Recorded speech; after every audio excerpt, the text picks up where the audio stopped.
ఆంజనేయ స్వామి గుడిలోకి రావద్దా రావద్దా రావద్దా ఆంజనేయ స్వామి దళితుల గుడిలోకి రావద్దా రావద్దా రావద్దా ఆంజనేయ స్వామి దళితుల గుడిలోకి రావద్దా రావద్దా రావద్దా దళితుల గుడిలోకి రావద్దా రావద్దా దళితుల గుడిలోకి రావద్దా రావద్దా దళితుల గుడిలోకి రావద్దా రావద్దా దళితుల్ని కాపాడేది మీరే దేవుడా దళితుల్ని కాపాడేది మీరే దేవుడా దళితుల్ని కాపాడేది మీరే దేవుడా దళితుల్ని కాపాడేది మీరే దేవుడా దళితుల గుడిలోకి రావద్దా రావద్దా దళితుల గుడిలోకి రావద్దా రావద్దా దళితుల గుడిలోకి రావద్దా రావద్దా దళితుల గుడిలోకి రావద్దా రావద్దా మమ్మల్ని కాపాడేది మీరే దేవుడా మమ్మల్ని కాపాడేది మీరే దేవుడా మమ్మల్ని కాపాడేది మీరే దేవుడా మమ్మల్ని కాపాడేది మీరే దేవుడా మమ్మల్ని కాపాడేది మీరే దేవుడా జై ఆంజనేయ జై ఆంజనేయ జై ఆంజనేయ దళితుల గుడిలోకి రావద్దా రావద్దా దళితుల గుడిలోకి రావద్దా రావద్దా దేవుడా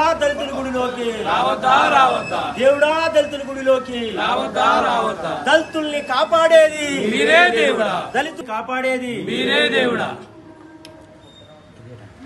ఈరోజు జనగామలోని ఆంజనేయ టెంపుల్కు దళితులమందరము ఈ దళితుల్ని కాపాడేది మీరే దేవుడా దళితులు గుడిలోకి రావద్దా అని మేము దళిత సంఘాలుగా అంబేద్కర్ సంఘాలుగా మేమందరం ఇక్కడ దేవునికి ప్రదర్శన చేయడం జరిగింది.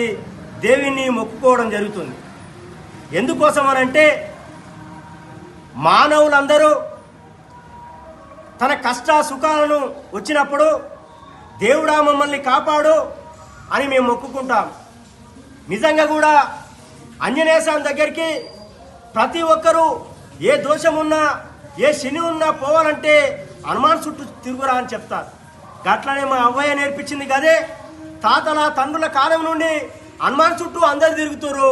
కానీ మేము కూడా మా దళితులు హనుమాన్ దగ్గరికి వచ్చి దేవుడా కాపాడని మేము వస్తే మీరు రావద్దని ఈరోజు గేటు బయటికి నెట్టేస్తున్నటువంటి పరిస్థితి. మొన్న అంబర్పేటలో శ్రీకాంత్ అనేటువంటి ఒక బీజేపీ కార్యకర్త అతను గుడిలోకి వస్తే గుడిలోకి రావద్దని చెప్పి ఎల్లగొట్టినటువంటి పరిస్థితి. గుడికి తాళం పెట్టడం జరిగింది. మొన్న ఒక వారం రోజుల క్రితం కూడా జనగాంలో కూడా అదే సంఘటన, సంతోష్ మాత టెంపుల్లో అదే సంఘటన జరిగినటువంటి పరిస్థితి. అదేవిధంగా ఇంతకుముందు కూడా దళితులు రావద్దని ఇదే ఆంజనేయ టెంపుల్లో అప్పుడు ఆంజనేయ శర్మ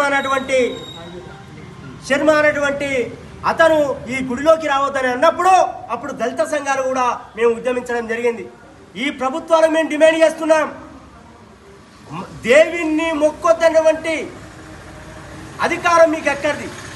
భారత రాజ్యాంగంలో కూడా నీ భక్తిని చాటుకునేటువంటి, నీ భక్తిని తెలియజేసేటువంటి అవకాశం అందరికీ ఉంది.